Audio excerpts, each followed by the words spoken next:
Conservatives are furious that on Friday, Steve Bannon was sentenced to 4 months in prison and a $6,500 fine for being in contempt of Congress. So now Bannon was found guilty of defying a subpoena to testify to the January 6th committee and would also, on his podcast, regularly attack the committee while promoting baseless conspiracy theories. All right. Now, immediately following the sentencing, he had a lot of right-wingers on Twitter, and even Benny Johnson putting out a video like this. We're looking forward to this applying to Barack Obama. We're looking forward to this applying to Eric Holder. We're looking forward to this applying to Merrick Garland. We're looking forward to this applying to Hunter Biden and Joe Biden. Contempt of Congress. Give us every record, every personal item, everything we have ever requested from your private communications. Doesn't matter if they are covered by executive privilege. Doesn't matter if you worked in the White House. Doesn't matter if you're the president's son or you go to prison. I deeply look forward to the investigation into the Epstein flight logs. I deeply look forward to the investigation into what Hillary Clinton knew about Benghazi, what Hillary Clinton knew about the Steele dossier. I deeply look forward to those subpoenas. Well done. Way to set the standard up. Sure you want to look into the Epstein flight logs? I mean, I would. I'm very interested in that. But you might find someone on there, like, you know, rhymes with the name Ronald Trump. He's on there. I'm just saying. You might find some people that, you know, you might like on those logs. But anyway, okay. The other fun part about this, Hillary Clinton, Obama. We got to get back to the Obama. Look, here's the thing. Does he not know that Benghazi was investigated about 10 times? Yeah. 6 of them by Republican-controlled committees. There have been more investigations about Benghazi than I think anything. Like any other topic. And they still talk about it as if nobody's looked into it. Oh, you know, how dare they have never looked into Benghazi, like ever? Did you know Benghazi happened? It's Benghazi. It's Benghazi. Why didn't we look into Benghazi? We fucking looked into Benghazi. What's wrong with you? You like have this giant hole where your brain should be? Where your memory should be? Look, I got memory problems. All right? But at least I can remember Benghazi. And I can remember the numerous investigations into it and the time where Hillary Clinton was grilled for 11 hours by Republicans that just sat there and screamed at her for no reason. And you know what?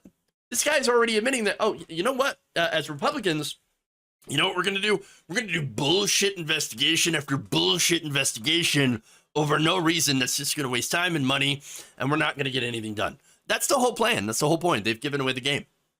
That's it. But there's more.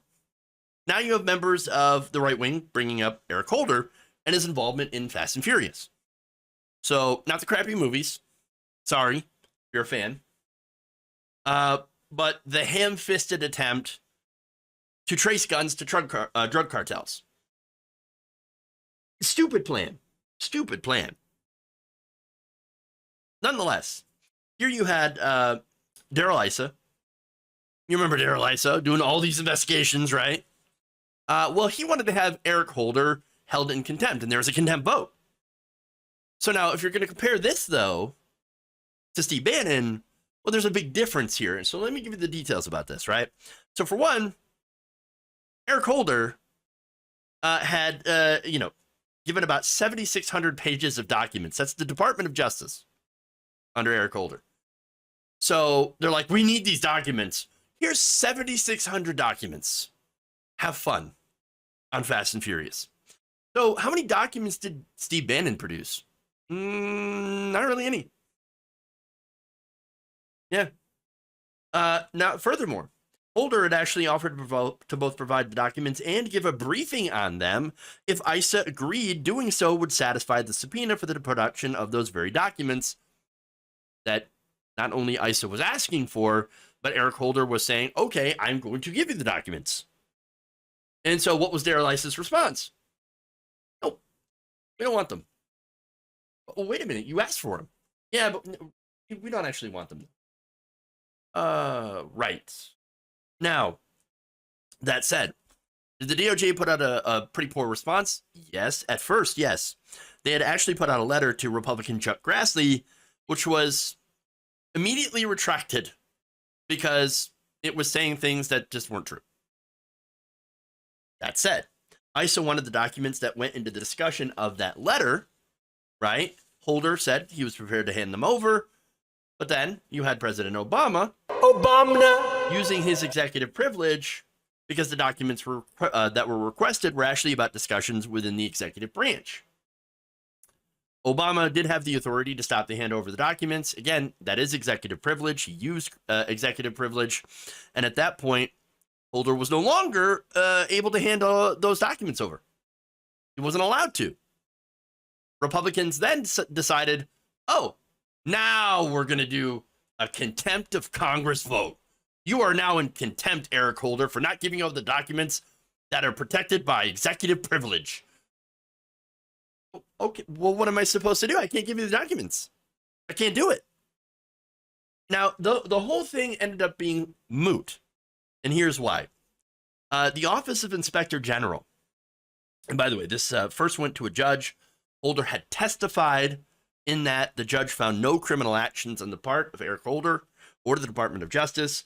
The OIG, the Office of Inspector General, released their own report, which included the documents that ISA was asking for anyway, and that the other judge ruled that that the executive privilege claim was moot because the OIG had included the documents as exhibits to its own report.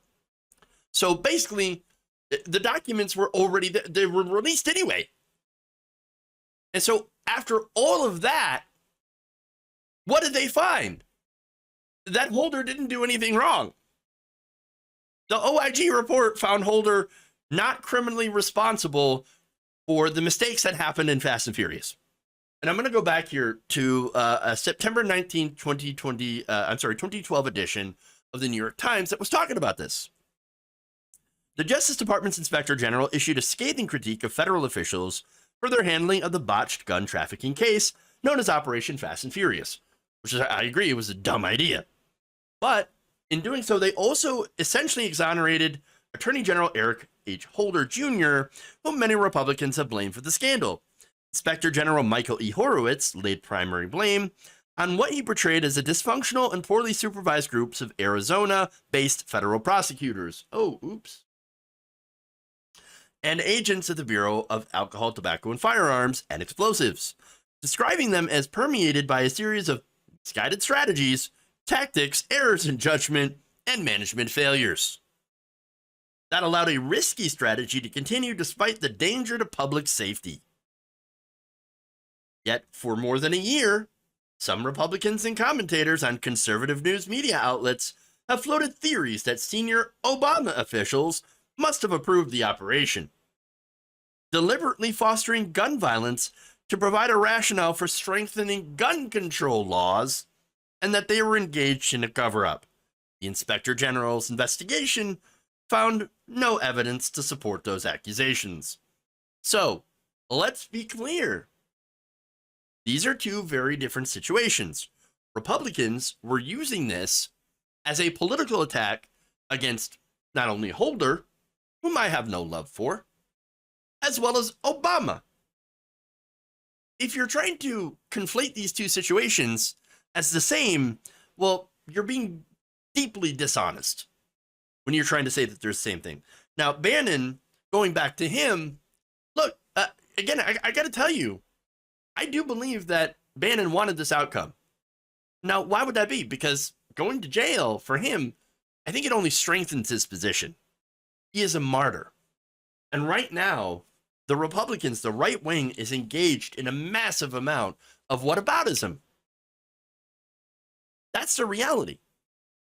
And by the way, speaking of reality, Steve Bannon, remember, he tried to overthrow our system of government.